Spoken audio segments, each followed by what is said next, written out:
Welcome to Peter and Ruffy's Football Show here on STV. The main talking points on tonight's programme. Kieran Tierney wins Scottish Football Writers' Young Player of the Year award. Kashinya and McInnes continue their spat as Dons sink Rangers.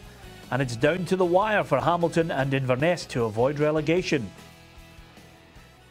Yeah, just a few of the talking points Alan Ruff and myself, Peter Martin, will be discussing with our bookroom guest. I'm delighted to say Motherwell midfielder Keith Lasley is with us.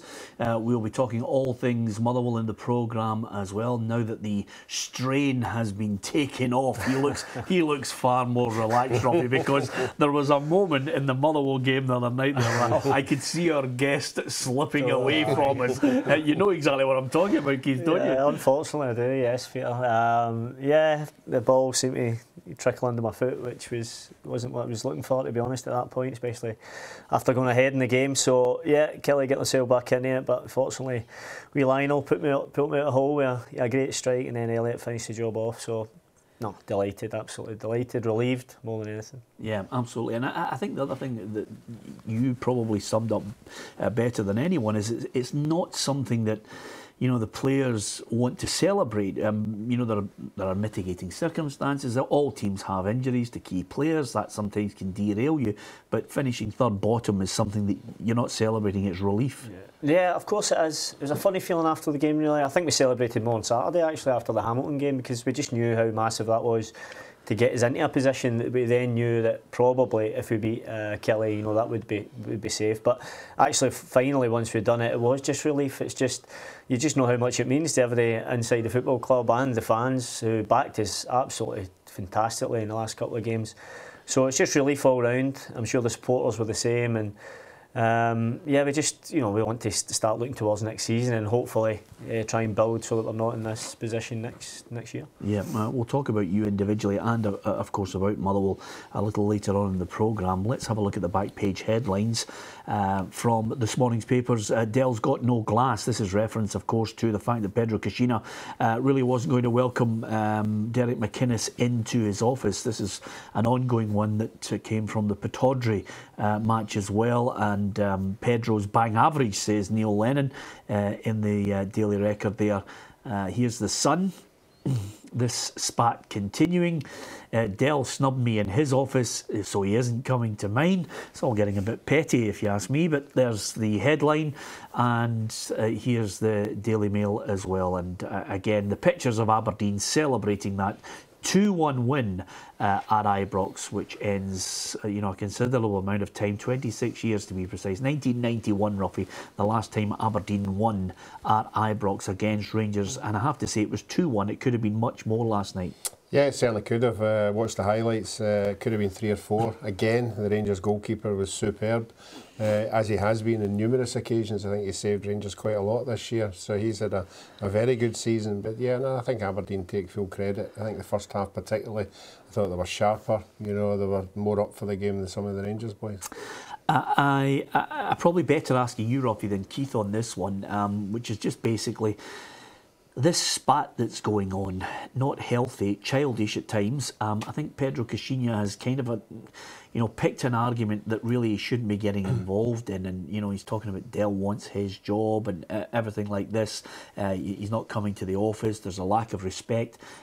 It's a complete nonsense. More often than not, any previous Rangers manager that we have worked with and watched from a distance concentrate on their own team rather than getting involved in petty, stupid arguments, which in the end didn't look good to Rangers fans who watched Rangers lose to Aberdeen. Yeah, I think you've got to be focused on what your team's doing and talking up your team as much as possible. We now know where that wee dig came from about the Aberdeen team now on a downer and have to rebuild. It's obviously come from that cup of tea episode at Aberdeen, which he's still obviously upset about, and to bring it up again makes it even worse. But I think what he's done is diffused how well Aberdeen played last night by coming out with that comment. As I've seen the headlines in the media, they're not actually talking about Aberdeen, they're talking about this stupid cup of tea carry on, but when they should be concentrating on how well Aberdeen played and how far ahead of Rangers are. And he's coming out with statements, talking about Aberdeen and Celtic and closing the gap and everything. He has to look behind him and see where St Johnstone are. They're 6 points behind with no budget whatsoever. So they really need to do something drastic next year. Yeah, if anything, Derek McInnes understands Rangers. He was a player. He understands the mindset of them as well. And again, you just stick the newspaper up on the wall. You don't need to say anything to the players. As a player, Keith, you'll know that. No. I mean, you don't really need much motivation to go and play at Ibrox anyway at the best of times. But, you know, obviously adds that little bit more. I'm sure Derek himself was fired up before the game, got his players fired up, and, you know, they obviously went there and got the performance and got the result.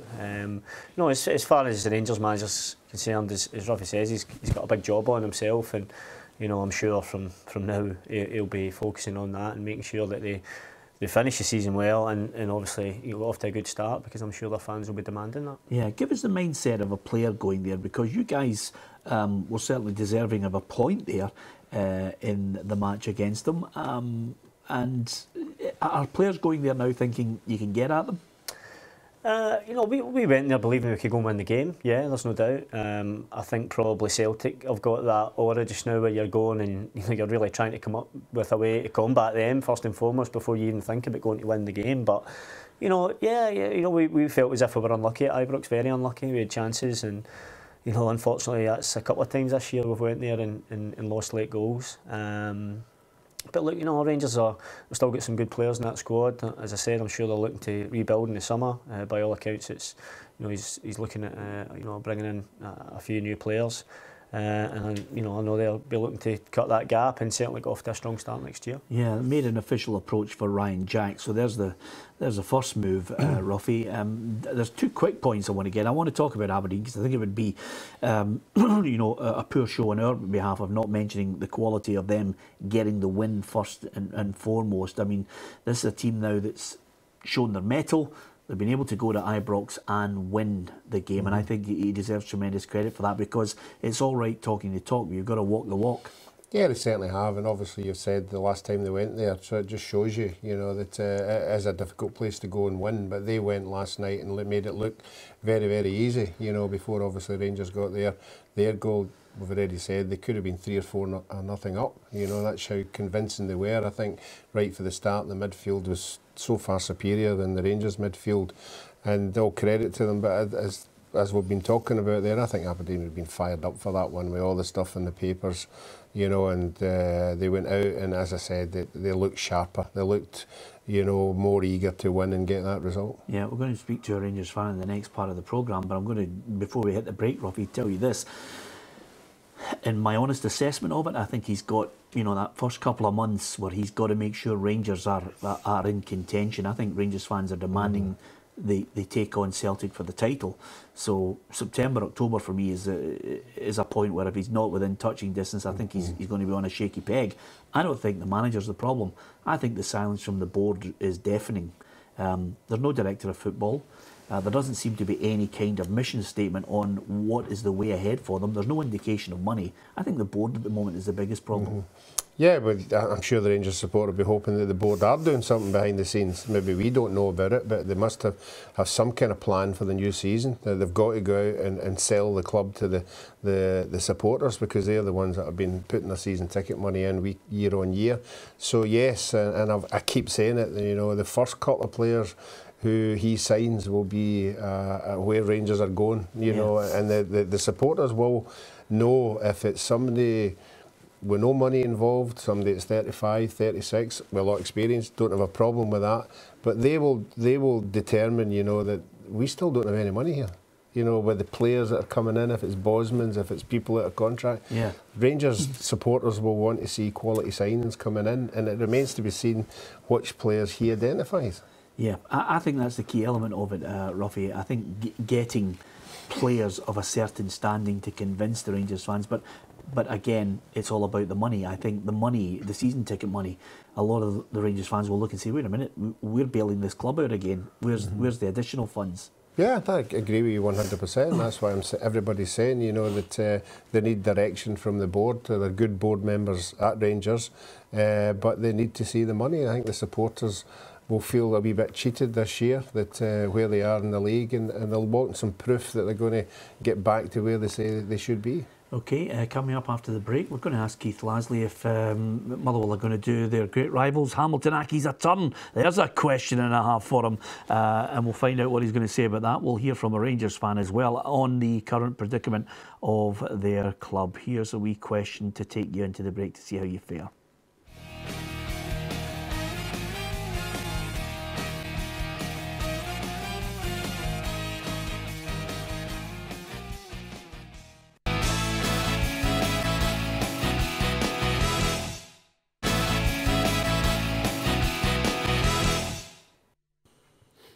Welcome back to Peter and Ruffy's football show here on STV2. Delighted to have new viewers joining us over the last couple of weeks. Aberdeen, Dundee and Ayr joining Edinburgh and Glasgow, going all across the country 6 days a week, and hopefully you can join us on Saturday when it gets down to the real nitty-gritty stuff, nail-biting for Inverness and Hamilton Accies. We'll discuss that very shortly indeed. We were talking about Rangers prior to the break. Earlier today I caught up with a Rangers fan, Robert Armstrong, to get his thoughts on last night's result. Disappointing to say the least. Just really sums up the season, to be honest. There's a little bit of hope. Last time I spoke to you, we'd had a decent run under Caixinha's first few games, but it's completely fallen apart last month. Really disappointing.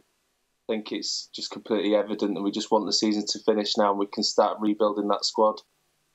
Been a fair bit of criticism coming the manager's way. I mean, he's been involved in a spat with Derek McInnes before and after the game last night. Is it maybe time that he tries to concentrate on getting players on the park worthy of wearing the jersey?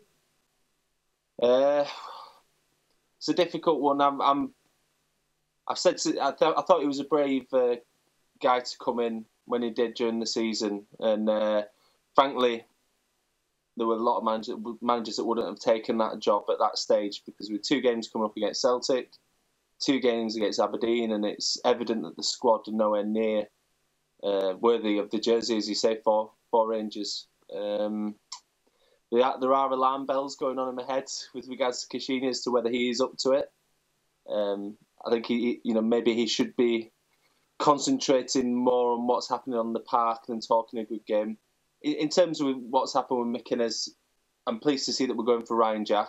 I think he's completely the sort of player that we need to be looking at bringing in a leader, young Scottish, someone that supposedly a Rangers supporter who knows the club. So I don't think he was too out of order. The guy's contract's up at the end of the season. But certainly there are alarm bells there for me with Caixinha. But we just need to get the season over with and give him a chance with his squad. Many a Rangers fan would love to hand a message to the board. You've got the platform. What would you like to say to the board ahead of a summer transfer window? Well, we'll always be thankful for the board in terms of what they've done in getting the club back into some form of structure and helping end the 4 years of pain we were suffering off the park. On the park, they've fallen really short in my eyes. I think the last 3 months has been disastrous for them. We're still looking for this football technical director.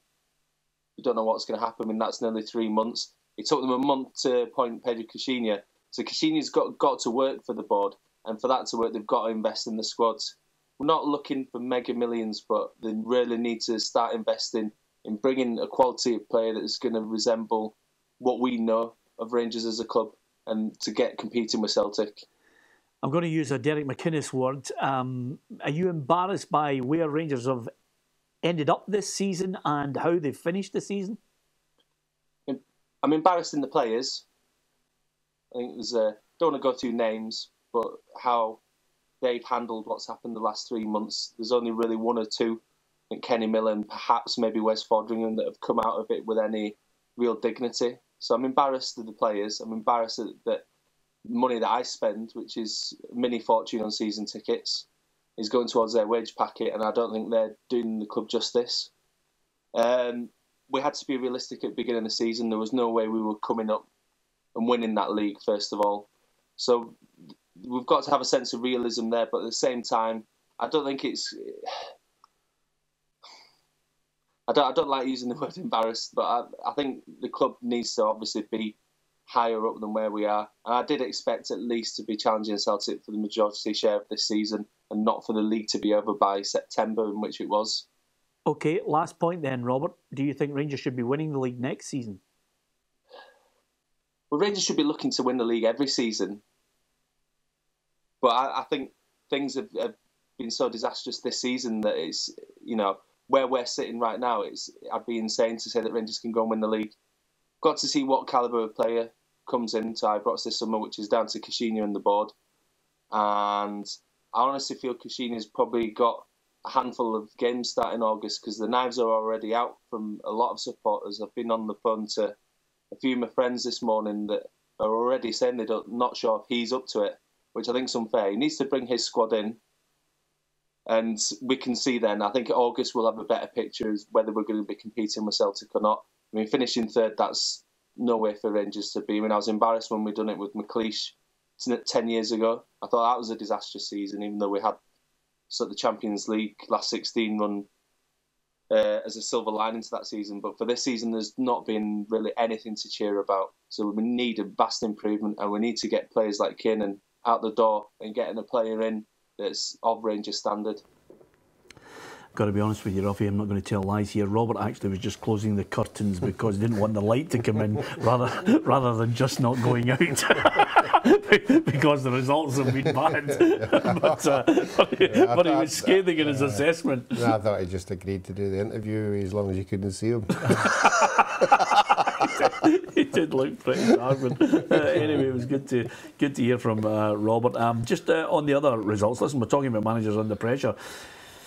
I mean, Robbie Neilson left Hearts, Keith, and they were second in the table. Now suddenly they find themselves way behind St Johnstone, and St Johnstone just ramming it home last night. They won 1-0. They just keep going, St Johnstone, don't they? Just from season to season, game to game. They really so consistent. But Hearts, I mean, again, talking about Rangers getting off to a good start next year, I think Ian Cathro will be desperate to get off to a good start. And new stand, I think another big turnaround in players, I would imagine. So, yeah, a good start required there. Yeah, and it's not going well. Listen, you can, I'm not going to beat him over the head with it. A lot of people are looking at him and his laptop culture of coaching, Ruffy, but quite simply, the laptop doesn't tell you about tunnel bust-ups with one of your players, Bjorn Jonsson. It's doubtful or debatable whether he's actually going to play again for the club. They did have an altercation. Whether they've been able to mend the argument is open to debate, but he's under pressure. 6 wins in 26 is not good.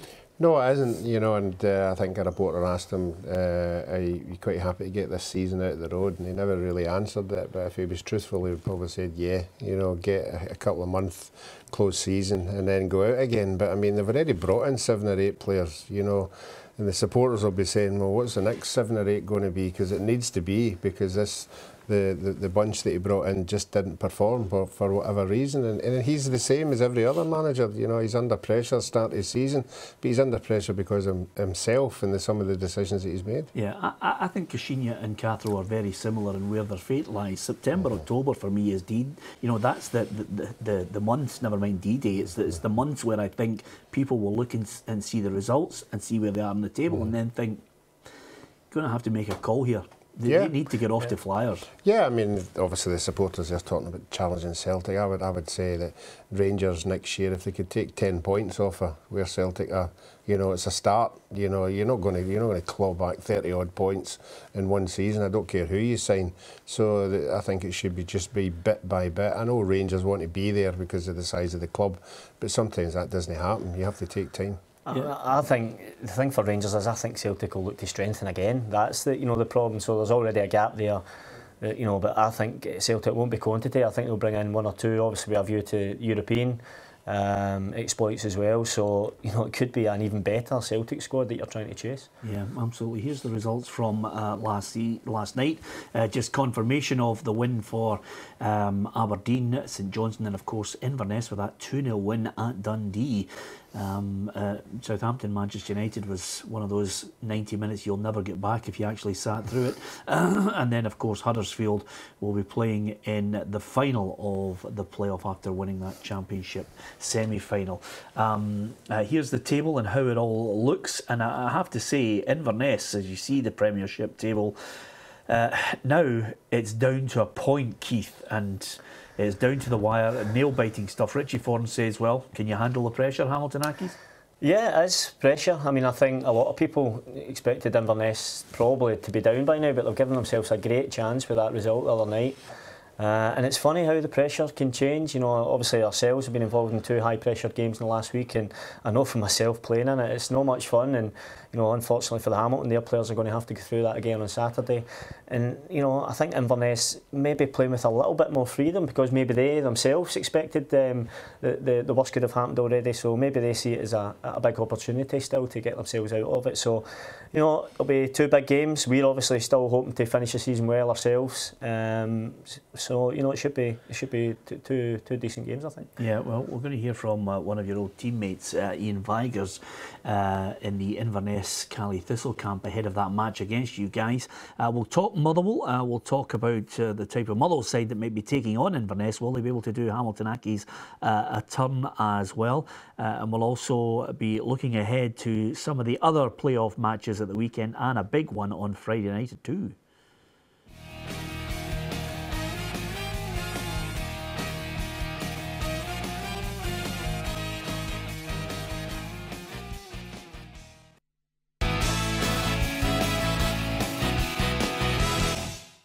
Welcome to Peter and Ruffy's football show after that wee short break. This is the second half of the show. I've had a couple of bananas, a few sandwiches, cakes. Don't know if you're aware of that, Keith, but that used to be the half time for Partick Thistle. They used on to every have, ground. They had sandwiches, cakes. I mean, if you think did you take advantage of that, Ruffy? No, I actually got the blame for Scotland versus Wales at Hampden. The rumour has it that I was in the goals eating the sandwiches for the half-time thing. That wasn't true because what I'd done was, obviously there was all these sandwiches there, nobody was eating them, so I just took a lot in my hat and I took it down and gave it to all the disabled people. Right. But rumour had filled it that I'd taken the sandwiches and ate them all. Yeah. To be perfectly honest, I took one of them. You took the biggest one. Exactly, it's too good to turn down. Listen, Inverness suddenly have really, thrown a spanner in the works as far as Hamilton Accies are concerned. I think we all thought they were gone. They're up against you guys. You're going to do your great rivals a turn because Jim McIntyre mentioned the other day there, you know, they want to see Inverness stay in the league. They want the derby. Yeah. So suddenly the onus is on you guys. Do you want to do the Hamilton a turn? No, I can understand that because you know you look at our game last week. We had 2,500 fans there. You know, so as a player, it's good to play in the games, the derbies, and things like that. So you know, we're getting up for Motherwell. You know, we're getting up there to put on a performance. I think we've got 2 or 3 bus loads going up there as well. So we owe it to them as well and ourselves to we've won 2 games in a week and we finish with 3 victories, and it's not really about doing anybody else a favour. It's hopefully getting into the summer for us in a good frame of mind, and then ready, as I said, to hopefully build for next year and a better season hopefully. Yeah. How much of an edge is left in the players after the relief of that game the other night there?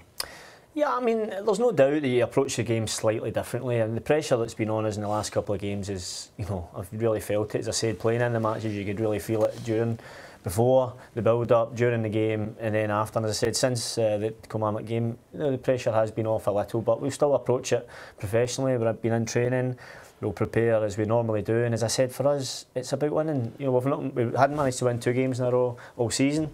You know, can we finish with 3 victories, which would send, you know, us as the players and the fans, I think, away, as I said, in a good frame of mind and you know, ready to go with enthusiasm next year. Yeah, here's Inverness's Ian Vigers' take on the weekend.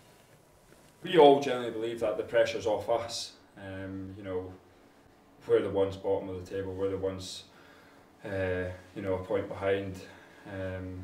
So no pressure's on us. We need to go out there, win our game, and we're more than confident of doing that. We've left it late, yes. I'll give you that. We've left it very late, but we were always, you know, confident that we could turn results around. And obviously we've had a bit of luck with Hamilton getting beat on Tuesday. You know, you need some some luck, and we had that, and you know, we made the most of it yesterday.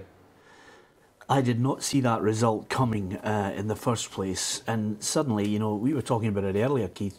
Should they even be in that position when you think of the quality they have? Well, I don't think so. No, I think even Ian Vaggers, who I played with, I know the ability he's got. Tansey, Draper, Billy Mackay, Polworth, you know, really good players from middle to front. I think the problem has been injuries at the back, which is, I think, has meant, you know, a lot of chopping and changing personnel wise. And I just don't think they've been able to keep the ball out the net enough to you know, let the guys then go and win the game. So they managed to get a clean sheet on Tuesday or Wednesday, sorry, when the game against Dundee. You know, from their point of view, if they can do that against us, then, you know, they'll give themselves obviously a good chance of winning the match. So I think a squad with talent, which probably should be higher than they are, but you know, as I said, it's about putting the ball in one net and keeping it out the other, and you know, they've not obviously managed to do that enough this season. Yeah, I thought they were gone, Ruffy. I still think Hamilton are more than capable of pulling something out of the bag at home against Dundee. Curiously enough, Dundee's manager Neil McCann will hold talks with Sky Sports, as you would expect, on his future.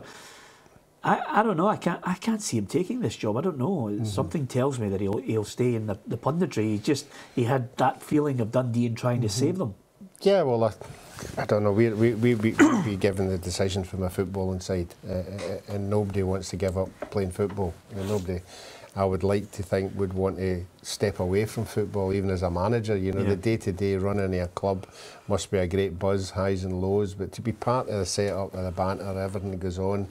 To leave all that, it would have to be something really good. And again, the financial rewards of being with Sky is there for everybody to see.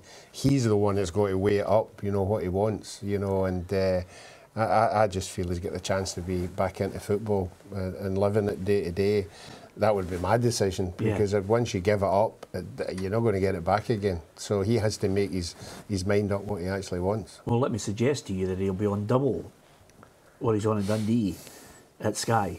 So that's the first thing. Secondary to that, I think he doesn't need the money. And the third point, he has a soft spot for Dundee.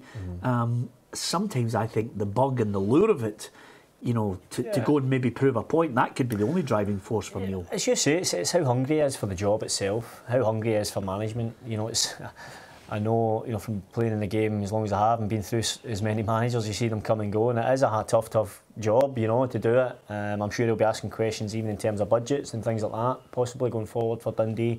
Maybe that could have a factor in his decision. But again, it really does come back to that, how much does he want it? And you know, by all accounts, I think Neil's been through all his coaching badges. He's prepared to be a coach and a manager. And as you say, with his connection to the club, for me, it would be, you know, a great place for him to start that management career. So it'll be interesting to see what happens. I know I always ask you, and it's a nice little link that you've mentioned there. You're at that point where you look and you have to make those decisions yourself. How big is the next week for you? Yeah, very big. I'll have to have discussions with the club just to see how, you know, myself going forward.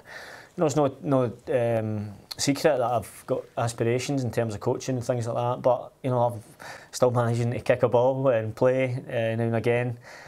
So yeah, decisions are looming, but you know, I'll speak with my family, speak with the club obviously, and you know, I'm sure whatever decision I come to will be the right one. Well, I mentioned to you, and prior to us coming onto the programme, Paul Hartley was playing at a level, and he felt at Aberdeen that there was just, you know, fractions in the way he was playing in the middle of the park, and maybe a ball, a tackle, you know, making that extra yard on players that he wouldn't have seen in his way suddenly were getting closer to him, and he made the decision to hang up his boots. Some might have suggested too early. Is that the biggest dilemma for you? Yeah, well, I think I've been making late tackles for a few years now, Peter, to be honest with you. I'll maybe just getting a wee bit later. No, it is, you obviously weigh all that up, and you know, so I spoke to so many ex-pros, and they do say you know yourself, you know you get a feeling in your gut, and you know, I've got to weigh all that up. Of course I have. The last thing I would want to be is to come back and take another playing contract and end up becoming almost like a hindrance and not really playing. If I'm taking a contract, I want to play, I want to be involved and making a good contribution, not just to make up the numbers. So again, that will form part of my decision process, and as I said, when the time comes, if I feel it's right, then I'll make that call. But making that call, is it Motherwell or nothing? I think so, for me, playing wise. I can't see myself going anywhere else to play. I really can't. I've obviously got a great connection with the club and the supporters, which I'm very grateful for, and I certainly hope, whatever capacity it's going to be, I'm very hopeful that's going to be at Motherwell. We meant to say to you before you came in, there was an agent for China phone. I'll take it.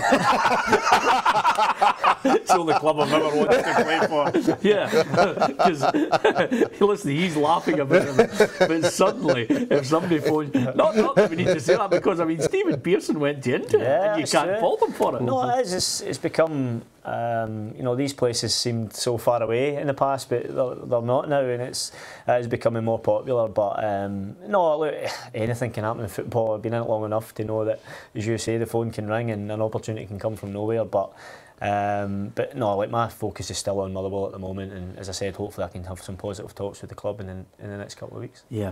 What's your gut feeling then, Ruffy? I mean, with Motherwell going to Inverness and Hamilton at Dundee.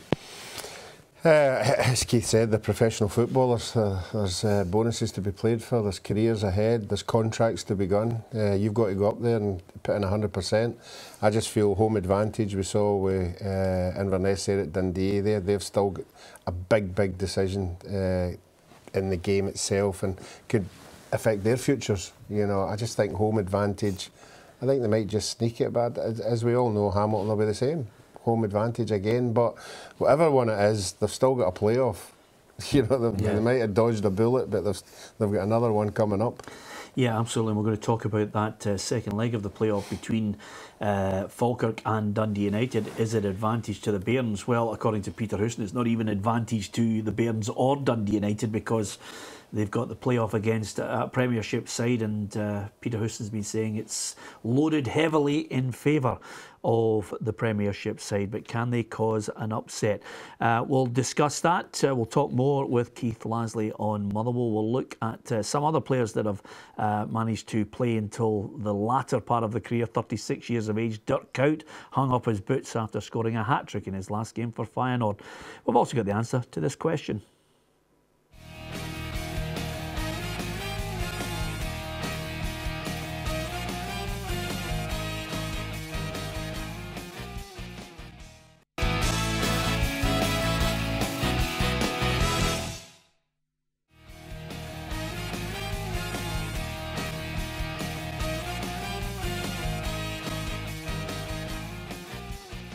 Did you know that, Ruffy?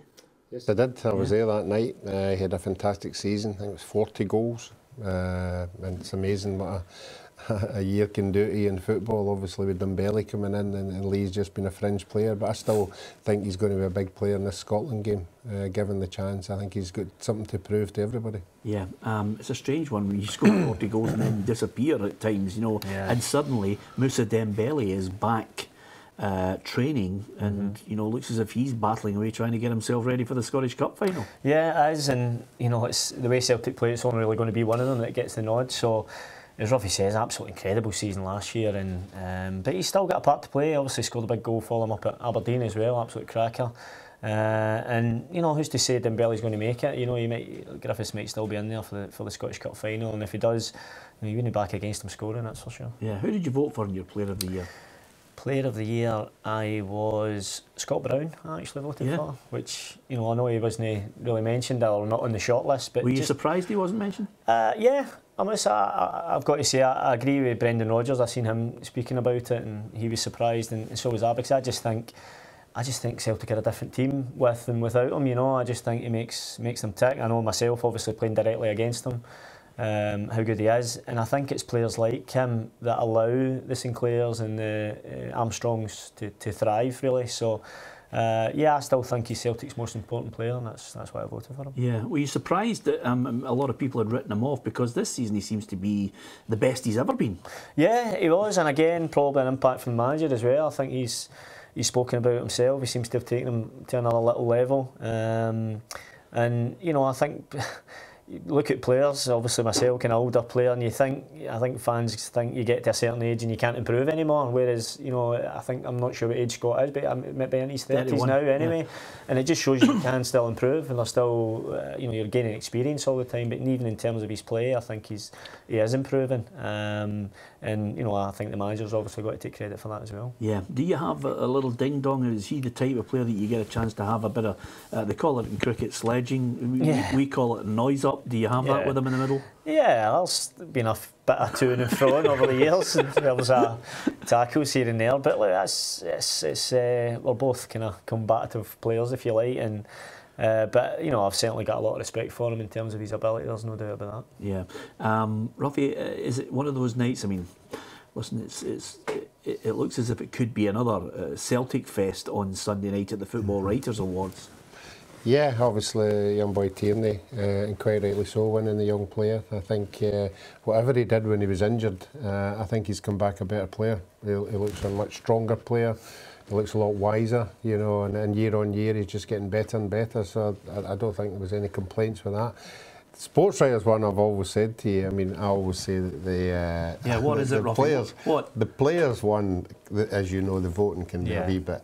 No, I don't know the right word to use here, but players do influence other players, you know, and what they're doing. The sports writers come into that kind of category of regional voting.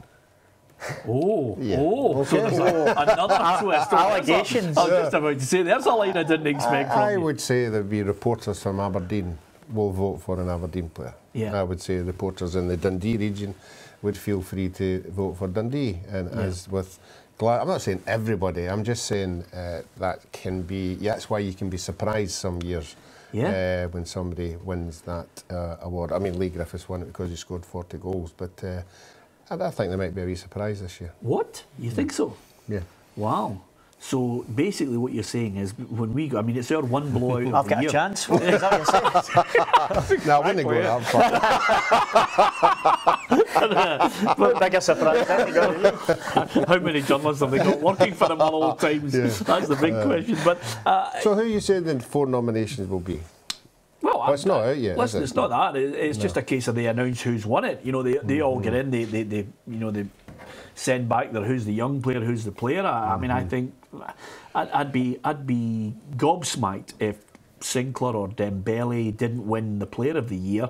You know, Tierney for a young player. Yeah, young player. I don't see it being out of left field. I mean, the reason you're suggesting that can only mean that you possibly think that a Johnny Hayes, no disrespect to Johnny, who's had a good season, would be up there on the top table. Yeah, I think he's got a good chance. Yeah, I think he has. I think if you look down through the years of the winners of this, that it can be influenced by, you know, not who you know or what you know. Yeah. You know, there's something worrying about your face there, Keith. I'm worried about this because he's suggesting it as if there's a wee bit of insider information. Well, I took 10 reporters out the year I won it in 81. So that's the tip for it.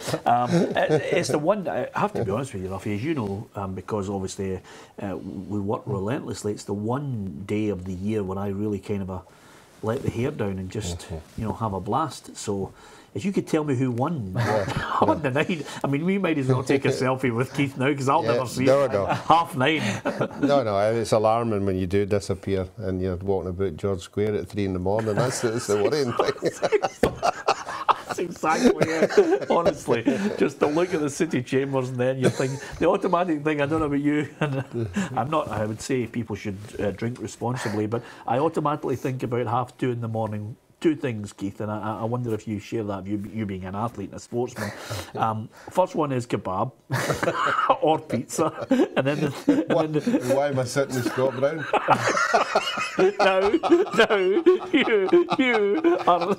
you're going to get yourself in trouble. And the second point I automatically think of is, how am I going to get a taxi? Can I phone one of my family to get me home because it's metre and a half back to where we're going, Ruffy? The fatal mistake is when you have had that amount of drink and you do phone the taxi and you automatically phone the house for somebody to come and get you. And they're delighted This on the isn't the tax. Yeah. Just the reason I mentioned that, Keith, it's vital for you if you're getting a lift home. If you could remember us as well. I'll pick these up. Okay, Falkirk Dundee United. This is, for me, this is a cracker. It's got all those little subplots going on as well. Keith, Peter Houston, Dundee United Association. You know, and I don't think there's any love lost between him and the chairman. It would be the ultimate if Falkirk dumped Dundee United back into the Championship and they take the place yet again in a playoff. Yeah, and they went so close last year, obviously. So, you know, I think they had that extra game last year, and the Kilmarnock game just looked like a one game too far. So they'll be looking, you know, having secured that second spot and not having to play the extra game. You know, they'll be hoping to take advantage of that against Dundee United. But, you know, it's still all to play for, and obviously 2 each. You know, fantastic game, fantastic goals. You know, hopefully it's more of the same. I'm looking forward to watching the game, actually. And now that we're not going to be involved in it as well, it's much more enjoyable, easier viewing. Who's going to win it?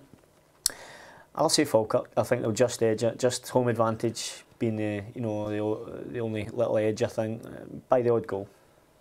I think, as I said, I think it'll go the whole way. I think it'll go to extra time, possibly penalties. Yeah, and then I mean, I always at this time of year, Keith, you start to feel for the fans. There are fans who I firmly believe wait at the end just to cry on demand at rugby, but there are some kids that I just feel my heart goes out to them when they know their team's not going up. I mean, it's just gut wrenching. That's what the passion of football is: the highs and the lows. Yeah, and then both these clubs will have young supporters in the crowd, and it can be, you know, either a great night and a horrible night. Unfortunately, in football, you've just got to deal with it. Yeah, absolutely. Alan Archibald's just mentioned, just a little footnote, that Liam Lindsay's had a good season. He thinks he should have another year with Partick Thistle, you know, just to give himself a chance to maybe even get an even better club. Yeah, I think so, and I think, you know, Alan Archibald's done an absolutely fantastic job again, and it's a great environment for him to learn. You know, a defender himself, Scott Patterson as well, so two great guys to learn from. You know, and it looks as if even at Partick he's getting recognition anyway in terms of his PFA nomination and possible, you know, being mentioned for the national team as well. So yeah, I agree. I think another year, another 30-40 games, and then, you know, hopefully we'd be ready then to get that, you know, a good move. Yeah, just one little footnote before we finish, Ruffy. A Hibs legend, and Eric Stevenson passed away at the age of 74. 390 appearances for Hibernian and 79 goals. I think he had that number 11 shirt before Arthur Duncan came to the fore. Yep, I had the chance to meet him when I get inducted into the Hibs Hall of Fame. He got inducted in that night. He seemed a right gentleman, as most of these guys are, and a legend as well, up there with some quality players when Hibs were playing in European football year in, year out, and yep, sadly missed. Yep, our thoughts and condolences to the family. Great to have Keith Lasley on the programme. We wish him well on that big decision. Will he be kicking the ball next season, or will he indeed be offering some coaching tips? Ruffy and I know exactly what it's all about. We'll know right away if Keith is doing that, what he's decided for next season. Thanks to Keith, thanks to Ruffy, for myself. Good night.